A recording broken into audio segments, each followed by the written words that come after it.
बच्चों, जब हम रात के समय खुले आसमान में देखते हैं तो हमें चांद और ये टिमटिमाते तारे बहुत ही ज़्यादा आकर्षित करते हैं। चांद में बहुत ज़्यादा रोशनी होती है, इसलिए वो आकर्षण का केंद्र है। लेकिन ये टिमटिमाते तारे ये भी हमें आकर्षित करते हैं।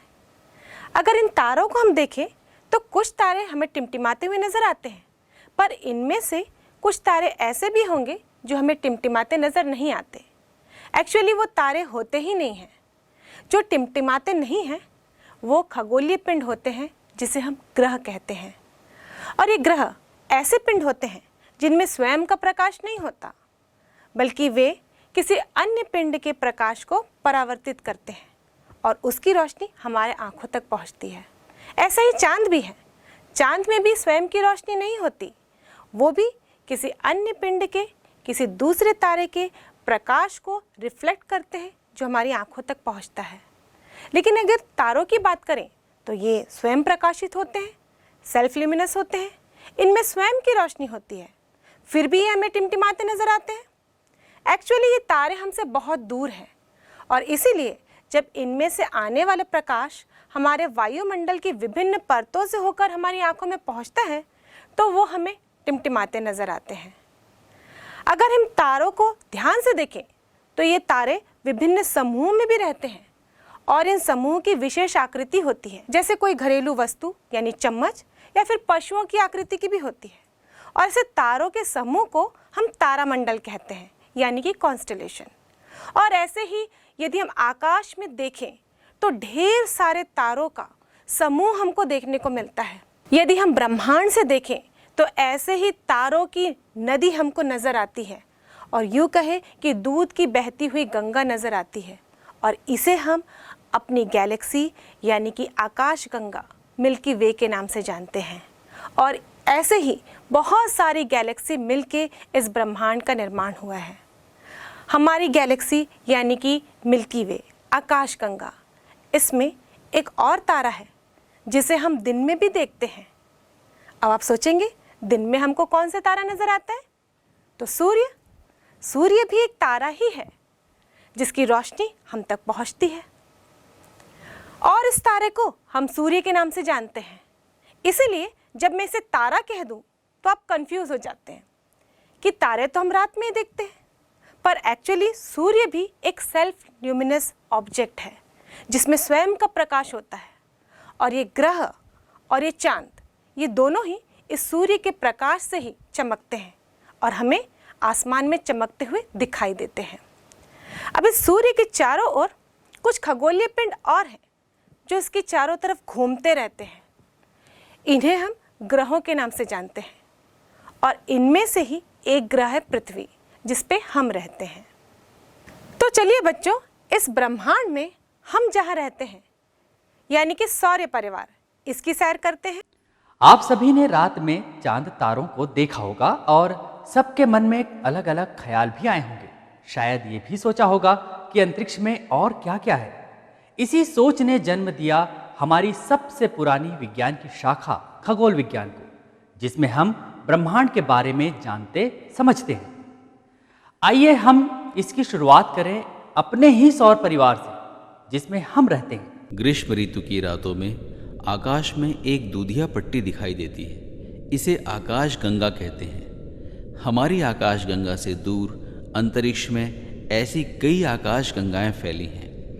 हमारा सौर मंडल इस आकाश गंगा के एक छोर पर स्थित है। आकाश गंगा में ऐसे असंख्य तारे हैं। इनमें से एक तारा सूर्य है। सूर्य सौर परिवार का मुखिया है। सौर परिवार में 8 ग्रह और उनके उपग्रह एवं अन्य आकाशीय पिंड हैं। ये ग्रह और उपग्रह सूर्य की परिक्रमा करते हुए उससे प्रकाश और ऊष्मा प्राप्त करते हैं। सभी ग्रह सूर्य की आकर्षण शक्ति से बंधे हुए हैं और अपनी अपनी कक्षाओं में सूर्य की परिक्रमा करते हैं। ये कभी आपस में नहीं टकराते। इन ग्रहों का नाम बुध, शुक्र, पृथ्वी, मंगल, बृहस्पति, शनि, यूरेनस और नेपच्यून है।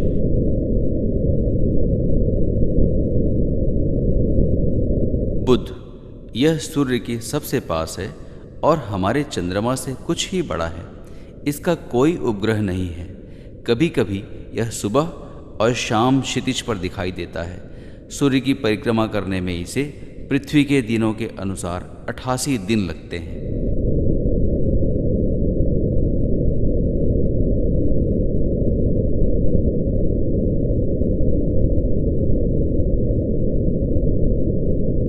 शुक्र यह सबसे अधिक चमकदार ग्रह है। इसे शाम का तारा या भोर का तारा भी कहते हैं। यह आकार में लगभग पृथ्वी के बराबर है। इसका कोई उपग्रह नहीं है। सूर्य की परिक्रमा करने में इसे 225 दिन लग जाते हैं।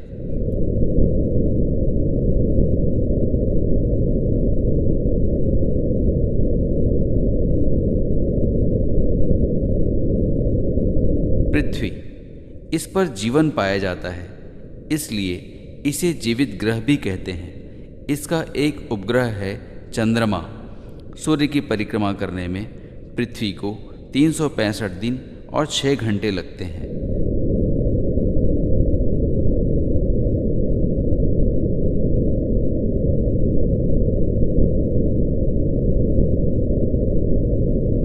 मंगल, यह लाल रंग का ग्रह है।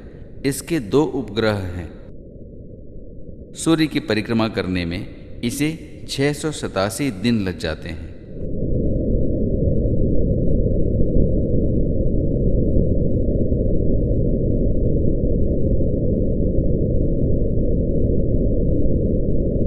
बृहस्पति, आकार में यह सबसे बड़ा ग्रह है। इसके 63 उपग्रह हैं। सूर्य की परिक्रमा करने में इसे लगभग 12 वर्ष लग जाते हैं।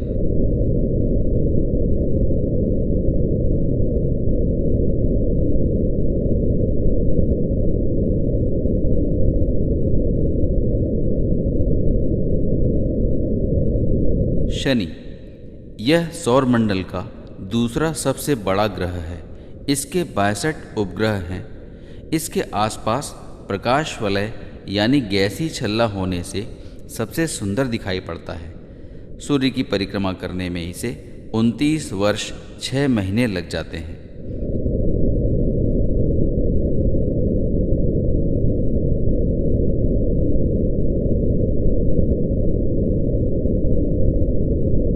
यूरेनस, यूरेनस को हम अरुण भी कहते हैं। यह शनि से कुछ बड़ा है। इसके 27 उपग्रह हैं। सूर्य की परिक्रमा करने में इसे 84 वर्ष लग जाते हैं।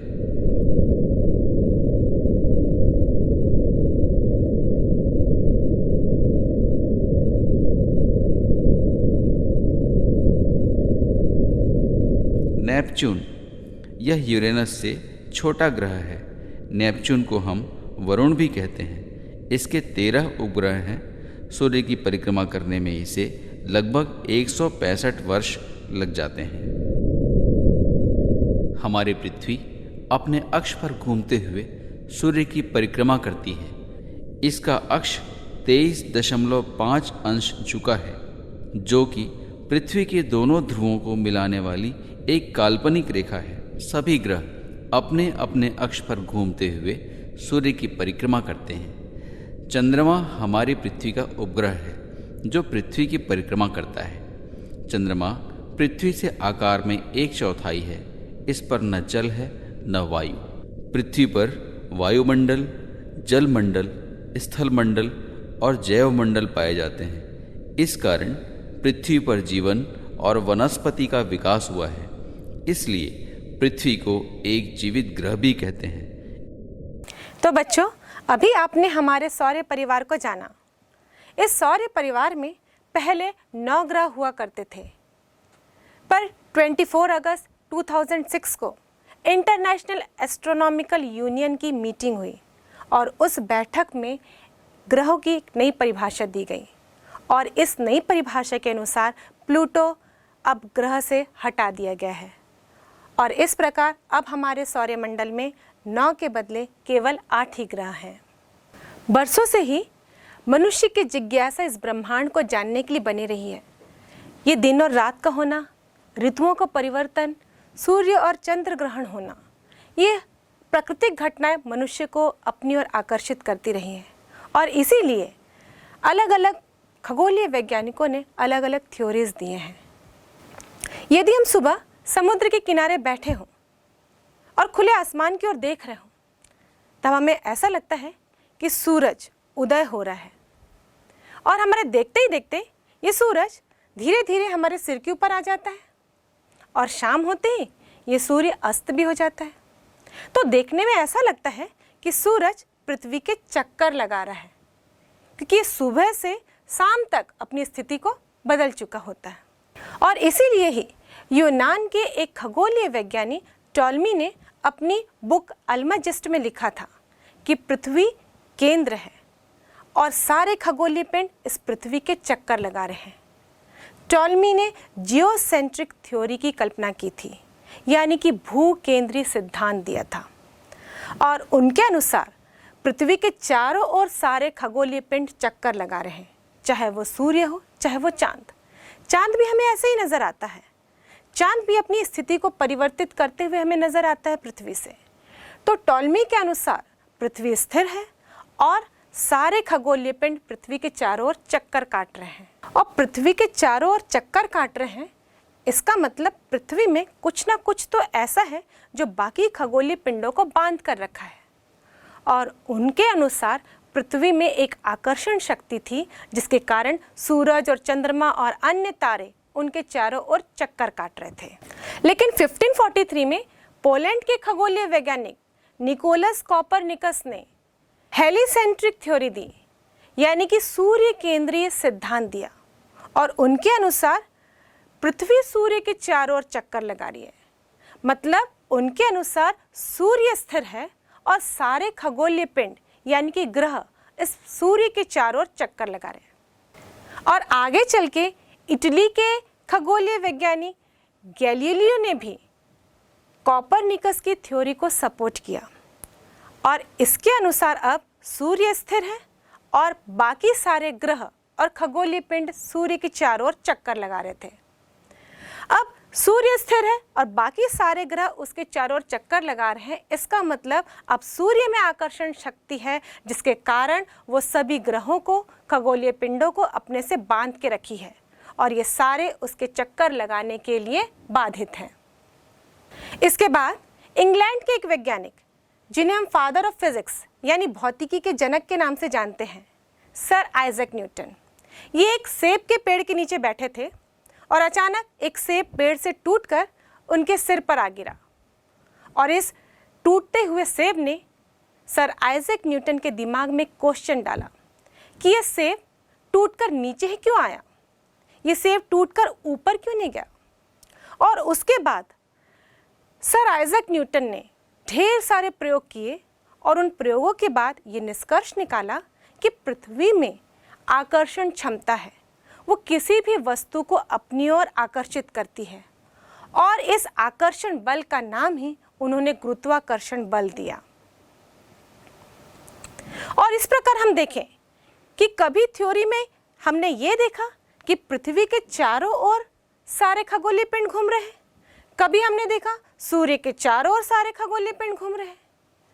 तो हमने ये निष्कर्ष निकाला था कि सूर्य की आकर्षण शक्ति है, सूर्य में आकर्षण बल है, पर बाद में न्यूटन के प्रयोगों से हमने जाना कि यह आकर्षण बल तो पृथ्वी में भी है। और विभिन्न प्रयोगों के बाद न्यूटन ने यह निष्कर्ष निकाला कि यह गुरुत्वाकर्षण बल ब्रह्मांड के किसी भी दो पिंडों के लिए लागू होता है, और उनके अनुसार सभी पिंडों के बीच में यह गुरुत्वाकर्षण बल कार्य करता है। सौरमंडल में ये ग्रह सूर्य के चारों ओर किस प्रकार चक्कर लगाते हैं, इसको वैज्ञानिक केपलर ने बताया, और केपलर ने ग्रहों की गति के लिए नियम दिए, जिसे हम Kepler's law of planetary motion कहते हैं, यानी कि केपलर का ग्रहों की गति के लिए नियम। इनके अनुसार ग्रहों की गति के लिए 3 नियम हैं। बच्चों, ये सूर्य है और ये हमारी पृथ्वी। हम जानते हैं कि सभी ग्रह सूर्य के चारों ओर परिक्रमा करते हैं। हमारी पृथ्वी भी सूर्य के चारों ओर परिक्रमा करती है, और ये ऐसे दीर्घाकार पथ पर गति करती है, जिसमें सूर्य इस दीर्घाकार पथ के एक फोकस पर होता है। ऐसे ही हमारे सौरमंडल में 8 ग्रह हैं, और 8 ग्रह इस सूर्य के चारों ओर ऐसे ही दीर्घवृत्ताकार पथ पर ही गति करते हैं, जिसमें से सूर्य उनके एक फोकस पर स्थित होता है। और ये सारे दीर्घाकार पथ एक ही तल पर नहीं होते, इनका तल अलग अलग होता है। इन पथ के आकार भी अलग अलग होते हैं।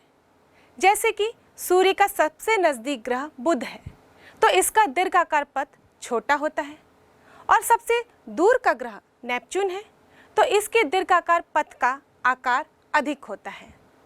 और यही केपलर का ग्रहों की गति के लिए पहला नियम है कि सूर्य के चारों ओर सभी ग्रह दीर्घाकार पथ पर गति करते हैं, जिसमें सूर्य उनके एक फोकस पर स्थित होता है।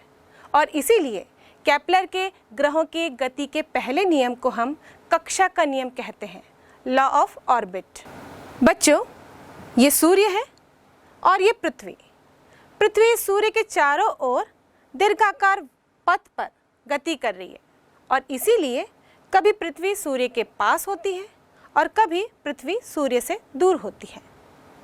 इसी प्रकार सारे ग्रह भी गति करते हुए कभी सूर्य के पास होते हैं, कभी सूर्य से दूर चले जाते हैं। मान लीजिए पृथ्वी इस बिंदु पर है, इसे हम ए से दर्शा रहे हैं, और कुछ समय अंतराल बाद पृथ्वी इस बी बिंदु पर पहुंच गई। अब हम इसके दूर पथ की बात करते हैं।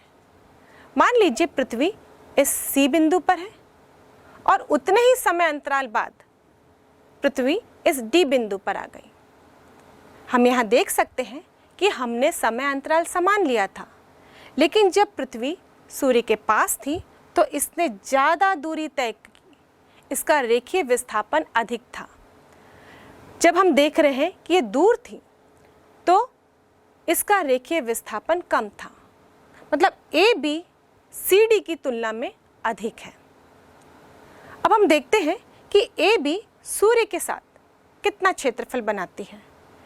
इन दोनों ही बिंदुओं को हम यदि एस से जोड़ते हैं, सूर्य से जोड़ते हैं, तो एक त्रिभुज का निर्माण होता है।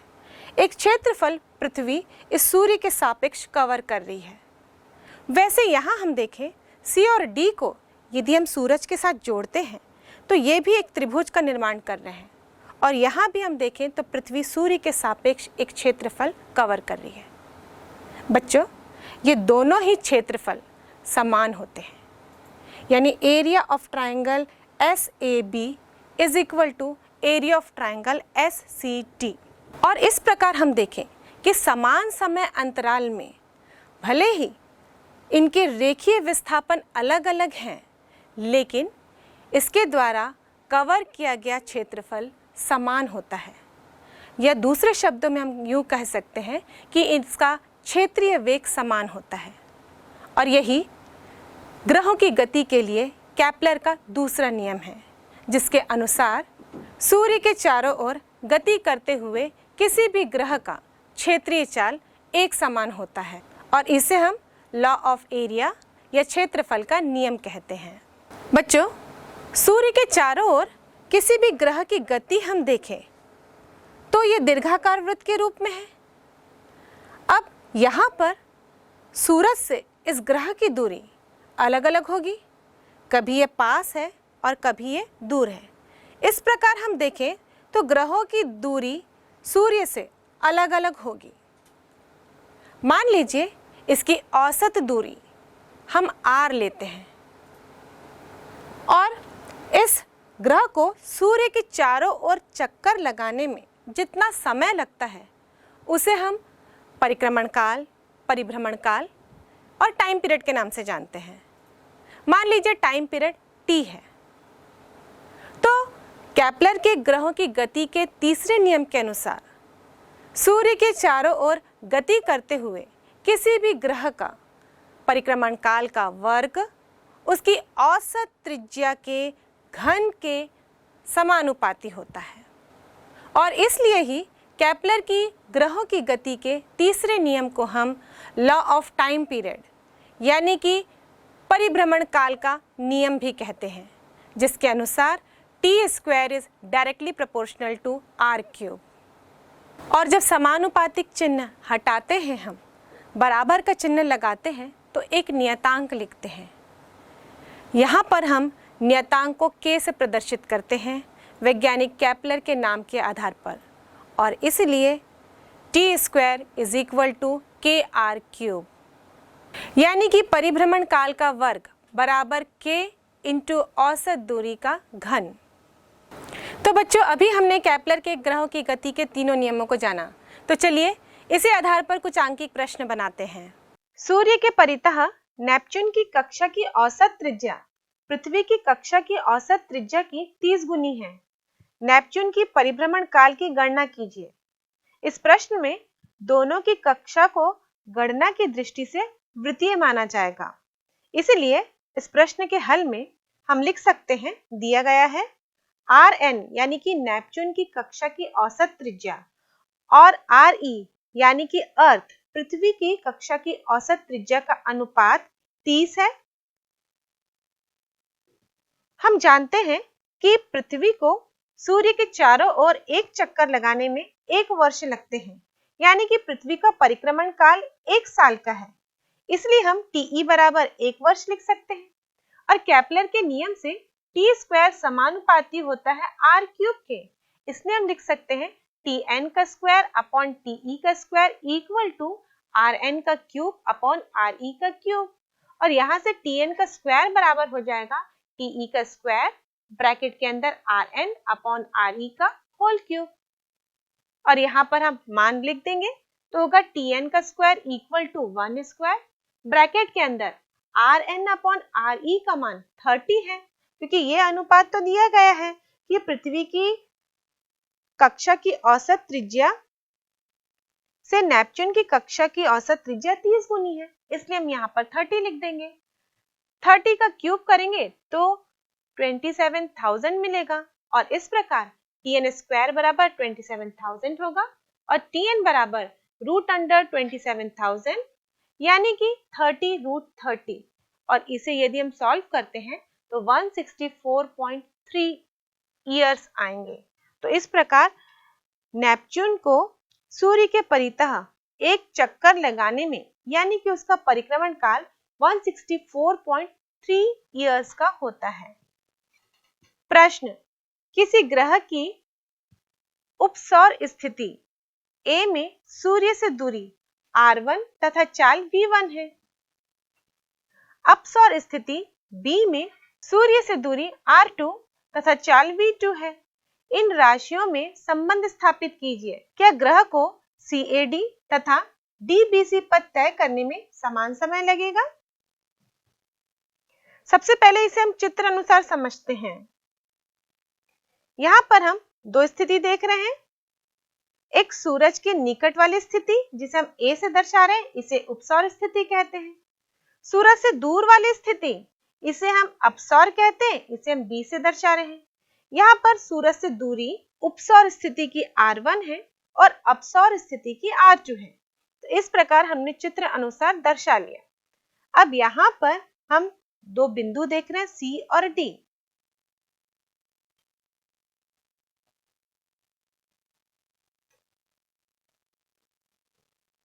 अब बिंदु C और D को हम सूर्य से एक काल्पनिक रेखा से जोड़ देते हैं और इस प्रकार का चित्र हमें प्राप्त हुआ है। अब यहाँ देखें तो A पर कोणीय संवेग का परिमाण L1 बराबर होगा mv1r1, जहाँ m ग्रह का द्रव्यमान है, और B पर कोणीय संवेग का परिमाण ये होगा L2 बराबर mv2r2। ग्रह पर कोई बाह्य बल आघूर्ण आरोपित नहीं होता, तब कोणीय संवेग संरक्षित रहता है। यह कोणीय संवेग संरक्षण का नियम है, इसीलिए हम लिख सकते हैं L1 बराबर L2, यानी दोनों स्थितियों के कोणीय संवेग समान होंगे, और इसलिए हम लिख सकते हैं mv1r1 बराबर mv2r2, और यहाँ से हमें मिलेगा v1r1 इक्वल टू v2r2 और v1 upon v2 equal to r2 upon r1। अब इस चित्र अनुसार हम देखें तो R2 का मान R1 से अधिक है, और इस समीकरण में हम देखें यदि राइट हैंड साइड में न्यूमरेटर का मान डिनोमिनेटर की तुलना में अधिक होगा तो लेफ्ट हैंड साइड में भी न्यूमरेटर का मान डिनोमिनेटर की तुलना में अधिक होगा, और इसलिए हम लिख सकते हैं v1 is greater than v2। बिंदु C और D के बीच जो पथ है CAD द्वारा बनाया गया क्षेत्रफल यदि हम देखें तो ये होगा SCAD तथा पथ DBC द्वारा बनाए गए क्षेत्रफल को हम देखें तो ये होगा SDBC। और इस चित्र अनुसार ये स्पष्ट है कि SCAD का क्षेत्रफल SDBC के क्षेत्रफल से कम होगा। इसीलिए हम कह सकते हैं पथ DBC को तय करने में लगा समय पथ CAD में लगे समय के सापेक्ष अधिक होगा। ग्रहों की गति से संबंधित केपलर के नियमों के निष्कर्ष के पश्चात इंग्लैंड के वैज्ञानिक सर आइजैक न्यूटन ने एक बुक लिखी जिसका नाम था the mathematical principle of natural philosophy in brief Principia. और इस बुक में उन्होंने ब्रह्मांड में किन्हीं भी दो पिंडों के बीच में लगने वाले आकर्षण बल के लिए सूत्र दिया। मान लीजिए हम ब्रह्मांड में कोई दो पिंड लेते हैं, पहला पिंड जिसका द्रव्यमान m1 है और दूसरा पिंड जिसका द्रव्यमान m2 है।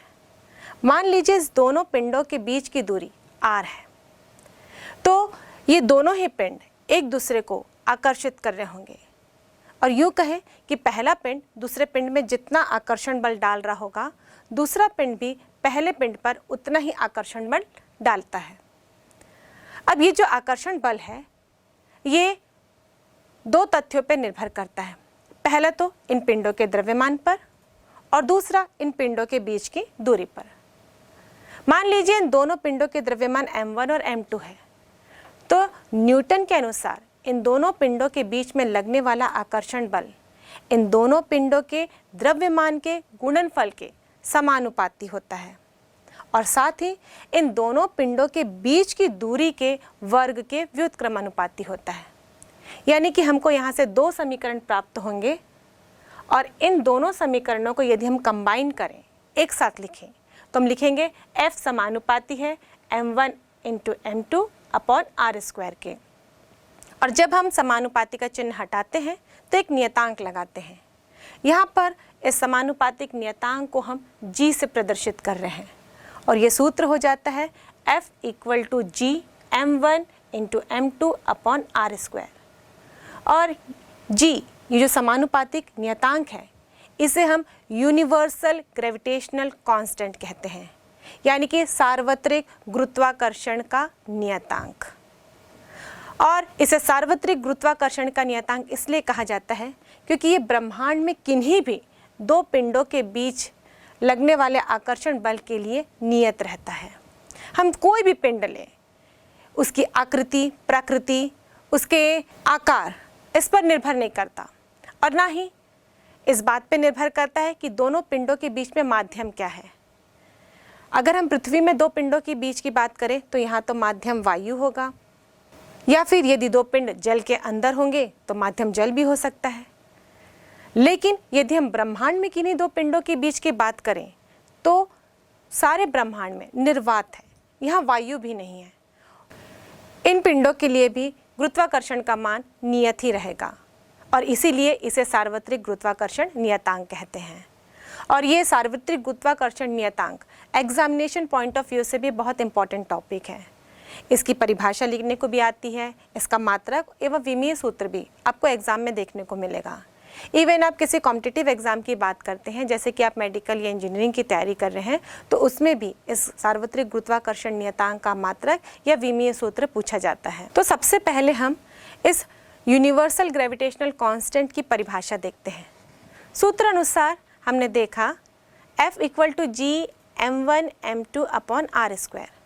यदि दोनों ही पिंडों के द्रव्यमान समान हो और इकाई हो तो हम लिख सकते हैं m1 बराबर m2 बराबर 1।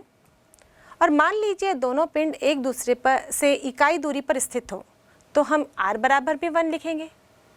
इस कंडीशन में ये सारे मान 1 होने पर F बराबर G हो जाएगा, यानी कि जो न्यूटन का यूनिवर्सल ग्रेविटेशनल कांस्टेंट है वो आकर्षण बल के बराबर होगा। किस स्थिति में?